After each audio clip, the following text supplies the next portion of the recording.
Assalamualaikum warahmatullahi wabarakatuh. Hari ini kita akan belajar sirah bertajuk Perkembangan Islam selepas pembukaan Kota Mekah.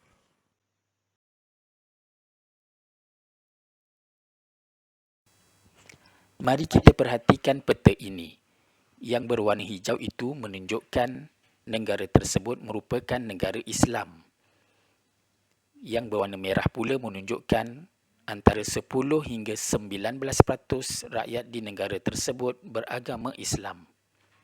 Manakala yang berwarna kuning pula menunjukkan antara 0 hingga 9% rakyat negara tersebut beragama Islam.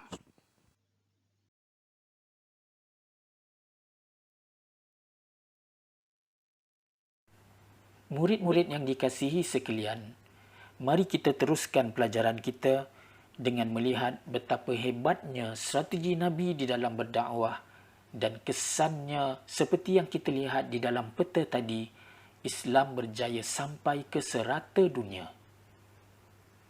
Strategi Nabi yang pertama ialah dengan mengukuhkan negara Islam.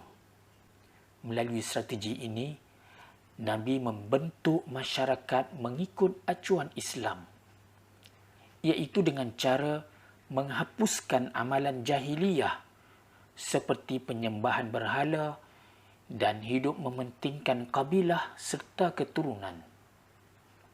Seterusnya, Nabi melengkapkan kaum muslimin dengan ilmu agama dan menekankan amalan tidak mensyirikkan Allah. Sebaliknya, taat kepada Nabi, mengukuhkan persaudaraan Islam dan menjauhi larangan seperti membunuh dan berzina. Seterusnya, Nabi memperkasakan ekonomi umat Islam dengan cara mengutuskan pemungut zakat dan jizyah kepada kabilah-kabilah dan negeri-negeri yang dikuasai Islam. Jizyah ialah cukai yang dibayar oleh rakyat bukan beragama Islam yang bernaung atau tinggal di negara Islam.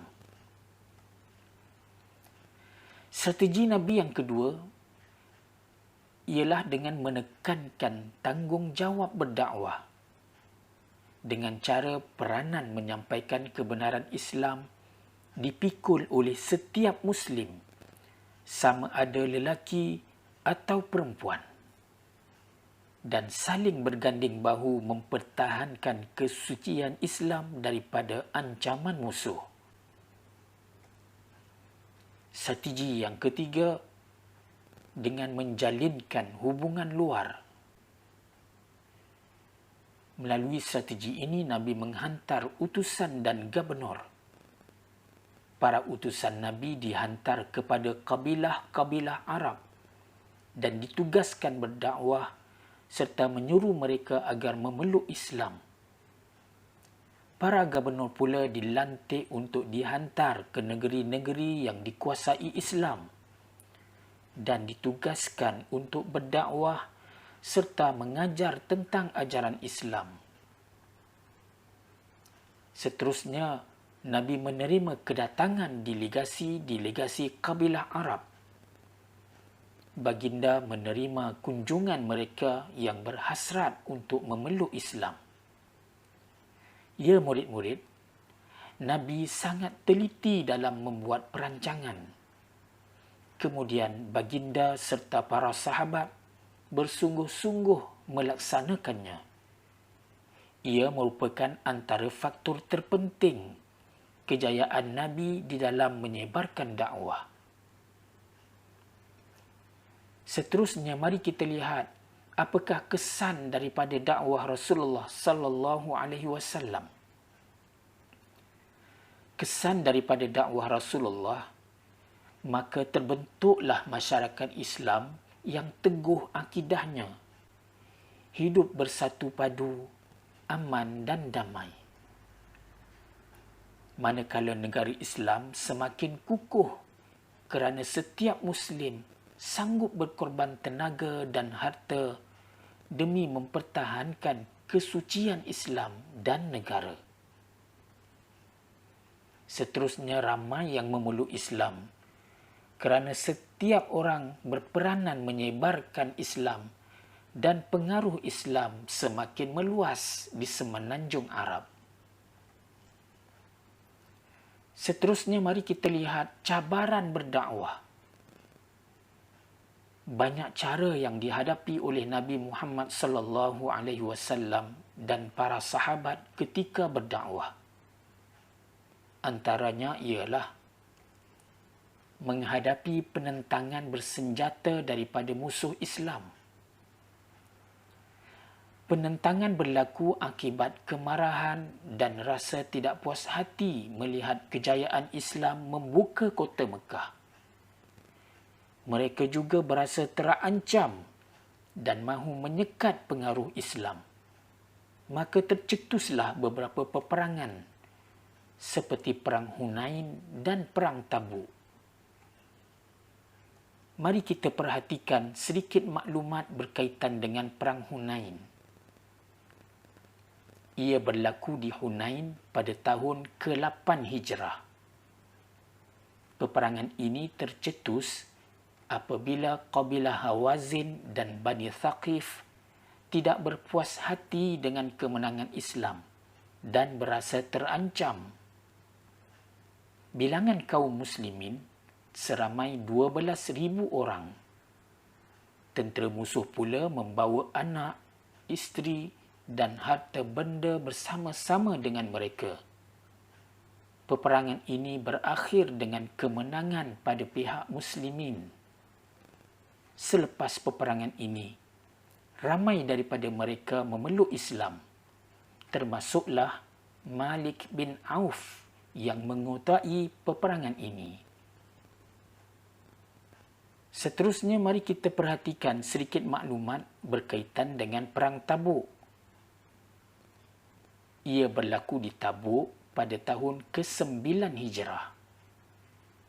Peperangan ini tercetus apabila kerajaan Rom berasa terancam dan mahu menyekat pengaruh Islam yang semakin meluas.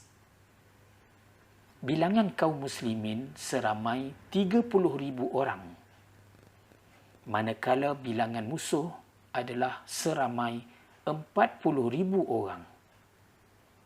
Peperangan ini berakhir dengan kemenangan di pihak muslimin tanpa berlakunya pertempuran, setelah Allah mencampakkan rasa gerun dan takut di hati musuh.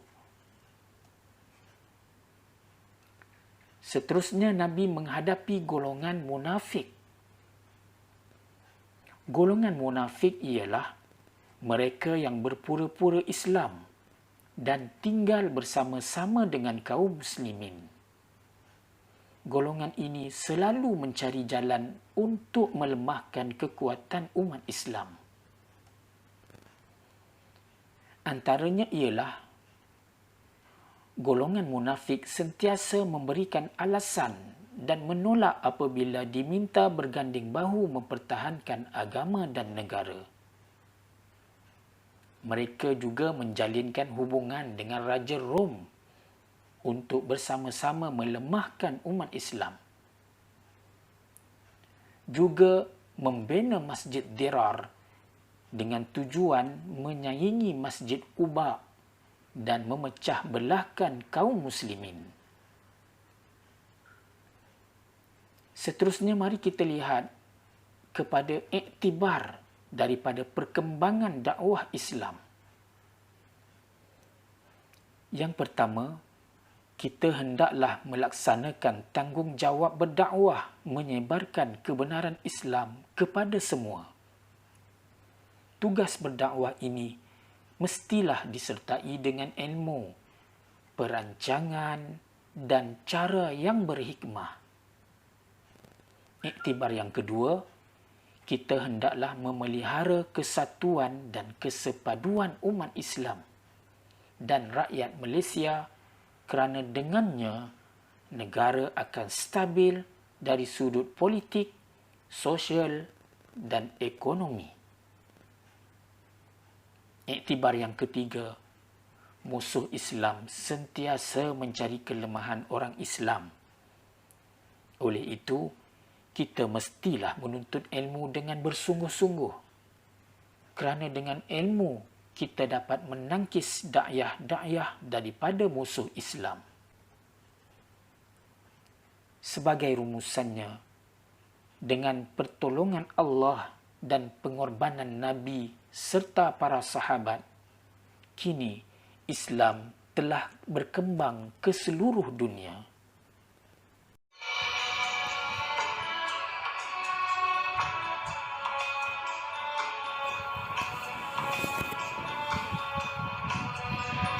Islam yang telah berkembang laksana bunga yang indah, yang berkembang mekar harum mewangi, tumbuhnya memenuhi bumi, tumbuhnya memenuhi bumi.